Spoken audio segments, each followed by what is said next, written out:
Okay, I'll begin to talk a little in advance. Just take the 2 extra minutes we have to introduce myself. So I'm Jean-François Gagné. I work at Booking.com as a system engineer. I landed when I joined Booking in the DBA team. I never touched MySQL before, so it was kind of a strange or assignment or strange place to land, but I really enjoyed my time there. It's been over 3 years now, and I will talk to you about a war story that happened at Booking.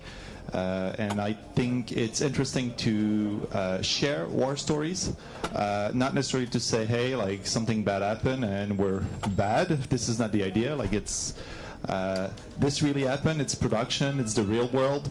And the mistake that were done here, I think, are learnings. So I hope that you can take away some things from what happened. And one thing is that something happened at Booking, and it was caused by automation. Automation is supposed to give us less work, not to break things and needs human to fix stuff. I think there's a few interesting things there. So I will start by that. Well, we all know that saying, like humans make errors, but to really mess things up, you need a computer. Or, in our case, a script, an automation script.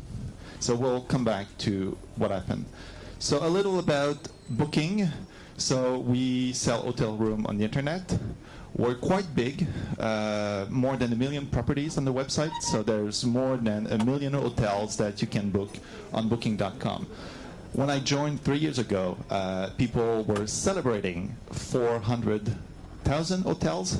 So now in 3 years, we did almost like we tripled that number. So it's quite an amazing place to be, and we're still growing. We use MySQL. We have thousands of MySQL server, and we use replication. And this is a story about one of our replication deployment. So this is what I'm going to talk about. You can all read. I'll continue. So this is a typical replication setup at Booking. We have a master where we write. We have slaves where we read. And asynchronous replication happens in the middle. We have intermediate master either for replication fan-out or for being the point of contact of slaves on a remote data center. And we sometimes have slaves directly connected to the master. Quite a simple setup. Sometimes we have very small deployment, 1 local slave, 2 remote servers, and sometimes we have very big deployments. This is an example of a medium deployment using Orchestrator. So Shlomi is not with us, but Shlomi also developed Orchestrator. And so we have our master. We have 3 intermediate master. 2 of them are in remote data center. Dash line here meaning remote data center. And each of those intermediate master have 40 slaves. So there is about 120 servers in that deployment. I would call that a medium deployment for Booking. We have medium large. It's not a huge one. We have some that are bigger than that, but it's one of the respectable deployment we have. So we use Orchestrator, and Orchestrator allows us to visualize our replication deployment. It allows us to move slaves from one intermediate master to another one, and it also do some automation. It can automatically replace an intermediate master if it fails. So if we have that node that is failing, and at that point all the slaves there stop receiving writes, Orchestrator will see that, and it will fix things. It will point the slaves back to other intermediate master, or it will promote a new intermediate master. And also, Orchestrator automatically replace a master when the master fails. So if, in our example, if the master fails, one of those one of its slaves will be promoted as a new master, which is quite interesting because when you deploy that, as a DBA, you're not paid at 2 in the morning to fix things. Things get fixed by themselves. And that's good, right? It's automation. But Orchestrator cannot do that by itself. Orchestrator is good at repointing slaves, at moving, understand MySQL, but Orchestrator doesn't understand the way we use MySQL at Booking, and the way we use MySQL at Booking might be different as the way MySQL is used at GitHub. At Booking, we use DNS for knowing to which server we need to write as the master. Orchestrator doesn't know we use DNS. So Orchestrator, when it does a failover, call a script, which is one of our script at Booking, to repoint DNS. When it does that at GitHub or at your deployment, it will call your script that will tell your application where to find a new master. And this is the script that was a problem. So before looking into the problem, we will look at the deployment where we had a problem. So it's a very simple deployment. There is 4 database server, A as the master, B as the local slave, X as a remote data center intermediate master, and Y as a remote slave. So this is a small deployment at Booking. The DNS of the master is pointing on A, and reads are happening on B and Y. So at that point, everything goes well. And now we had the first event, the first failure that happened is that both A and B failed at the same time. So I will explain how this happened later. But at this point, we are not able to write to the master anymore, and reads on B are failing. Sorry. But Orchestrator is there, right? So Orchestrator fixed things. At this point, it doesn't have to do a lot of things. It doesn't need to repoint slave. It just needs to call the script that repoints DNS. So at that point, we can write again, and to fix the read that were happening on B. So that was actually done manually. But this is not such a big. It's not as a big problem as not being able to write to the master. So now we're back in a working situation. Writes happen on X, reads happen on Y, and everything is fine. So the day ends, we go back home, and something happened during the night. And I wake up to this. So that was a Saturday morning, a very, very bad morning. You wake up, you check what's happening, and you realize writes are happening on B. Okay, what happened? Let's keep looking at things. Reads are happening on Y. So we are not reading what we're writing. So a very, very bad position to be in. So that's obviously not good. So B has outdated data. So all the write that happened on X didn't reach B. So if we are reading from the master, we are not seeing that data. And all the new writes that happen on B do not reach Y. So when we read on Y, we are not reading the data we have written. So it's really, really bad. It's not a split brain. Not a split brain as itself, like there were not 2 active masters at the same time, but there was half data on the left and half data on the right. So I will explain how we fix that later. But now let's see about what actually happened. So after the failure of both A and B, a second failure was detected by Orchestrator. And I know that because I have the logs of Orchestrator. So I now understand that after everything was fixed during the night, A and B were back up. So they resuscitated in a way. And at that point, something made A fail. And when A failed, something pointed DNS to B. And it's the failover script that when A failed, the failover script stole the DNS entry from a very valid server X and pointed it to B. So now we know how that happened, but why did A fail? So when they came back up, A and B, they had outdated data. My initial idea, because I was there when A and B failed, was to bring B back up first and then to slave B under X, and that would have been fine. But because A came back up, it made that impossible, because A inserted pseudo GTID, heartbeat events, and things like that, and so B now had data that is not on X. So at that point, I decided to recover from that, and then to put A and B back under X by cloning them using extra backup. But if I would have cloned B, there wouldn't have been any problem. But I chose to clone A because at that point, B, I was still using my previous plan of pointing back B under X, and I was planning to delete A at that time, but I didn't take into account that things changed. So that's the first human error, and it's my mistake. I will not do that again. But it's not the only thing that caused this problem. When I did that, that was in the evening before I wake up the next morning on that disaster. And at that time, everything was working. I was still looking at things, and there were no problem. So B was actually promoted as a new master from A hours later.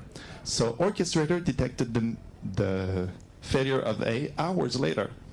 And this is because I only downtime A for 4 hours. When I reclone A, I said, okay, I don't want anybody to be paged on that. I downtimed the box for 4 hours, which was a mistake. I should have downtimed that for a week.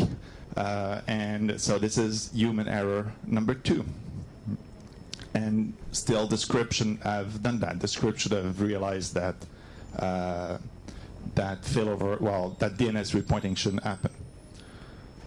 So Orchestrator has some mechanism to avoid flapping, and it will not fail over a second time the same chain in a short amount of time.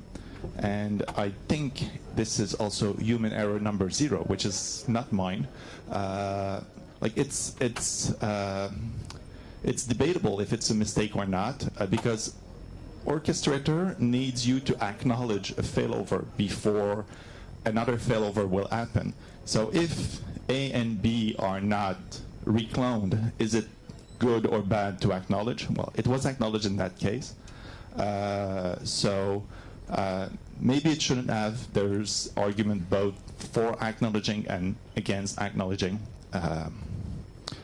And so there are actually 7 things that cause this problem. 2 servers failing, human error number 0, an edge case recovery, A and B coming back, me recloning the wrong server, me not downtiming that server enough, Orchestrator probably failing over something that it shouldn't have, because a human would never have triggered that failover, and the DNS script that stole the DNS entry from B.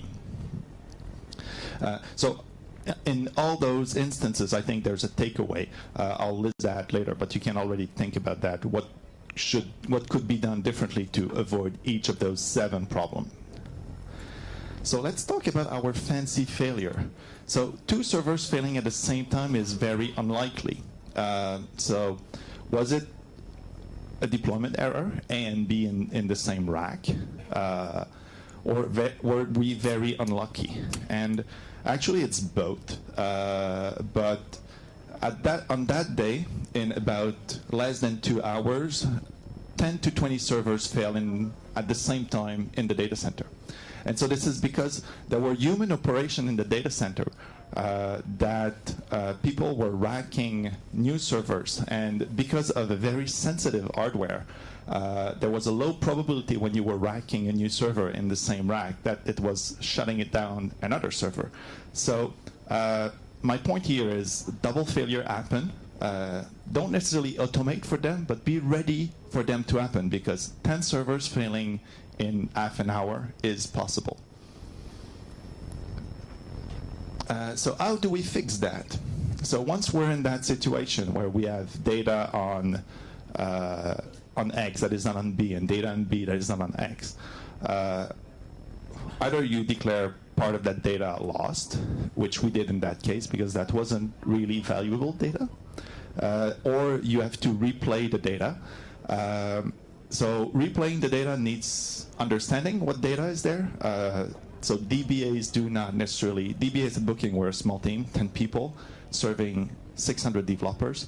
We cannot know all the data they're putting in the database. So we are not able by ourselves to recover that data. We need a developer that understands that data. And so it was easier here. The choice was made to just drop that data.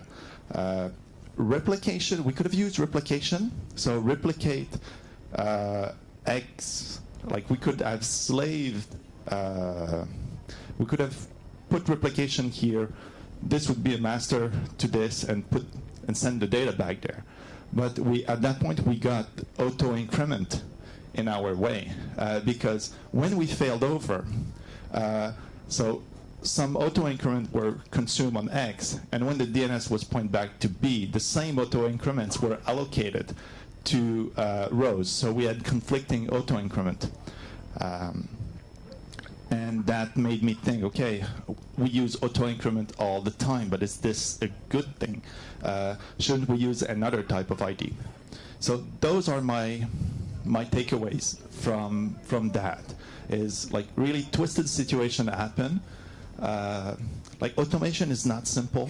There should be no shortcut in an automation script. If you write an automation script, like test every precondition. Like, okay, it looks stupid to do that test, but maybe it's a good thing to test that you are actually moving a DNS entry from the right server. Like, is that DNS entry really pointing to A at that point? No, it was pointing to X. Stop. I need a human to think that through. Premature acknowledgement, be mindful about that. Two takeaways from myself, downtime more than less, and shut down slave first. And something that will take more time is maybe rethink the way we use auto increment and maybe using UUIDs. So it's UUIDs are usually generated randomly. There's some tricks and there's some algorithm to generate UUIDs to make sure they are generated in order, so you end up still inserting in primary key order. And you should use those tricks if you want to keep the performance of insert in your table. Maybe there's also something in orchestrator, because I'm pretty sure a human wouldn't have failed A in that case, so orchestrator should probably do something about those kind of failures. It's still the 1%, so I'm not sure it's worth a lot of time. But so we have to think maybe a little more about how to detect those things. And if you have a thought, maybe open an issue or come discuss it with me after the talk. So some links, and I have 3 minutes for questions. Yes.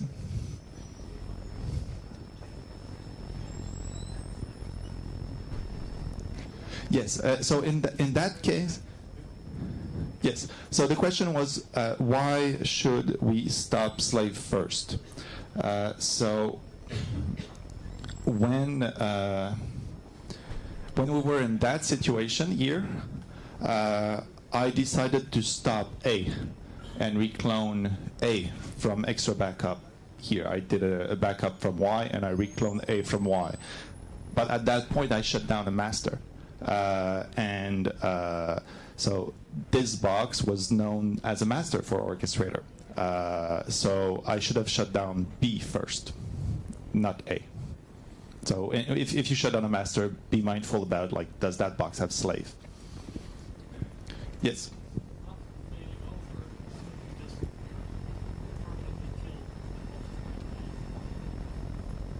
Yes, but which one is it? Like, so the question was, after failing over, should you kill the box? Well, in that case, orchestrator detected a failover of A. That's fine. Killing A wouldn't have solved the problem. The problem was that the DNS repointing script took that DNS that wasn't belonging to A and made it point to B. And a solution could have been to kill X at that point. But it's also, at that point, if your script is detecting that it's failing over something that is not belonging to the box that actually failed, there's something here. But it's not what you mean.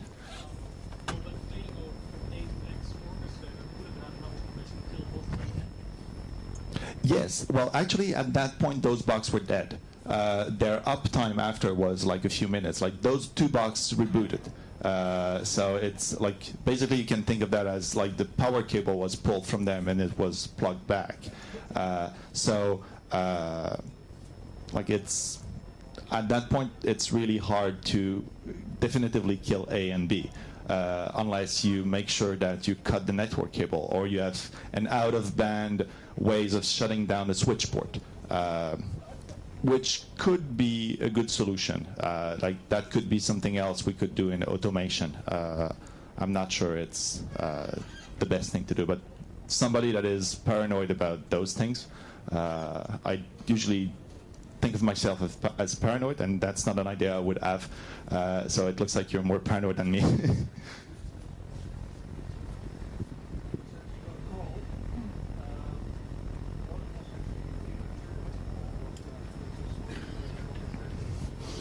So the question was, I got a call. So on Saturday morning, I just logged in, and because I knew there was cloning on the way, I checked things. At that point, I wasn't called. There was a log of the orchestrator failover at midnight. At that time, I was sleeping. Saturday morning was detected because of my curiosity, not because anybody was paged. Actually, it's a good thing that I was curious, because the longer we would have waited, the more data we would have lost. So thank you very much. If you have more questions, I'll be around. I'll be at the community dinner. So grab me, and thanks, Frederick, for organizing things.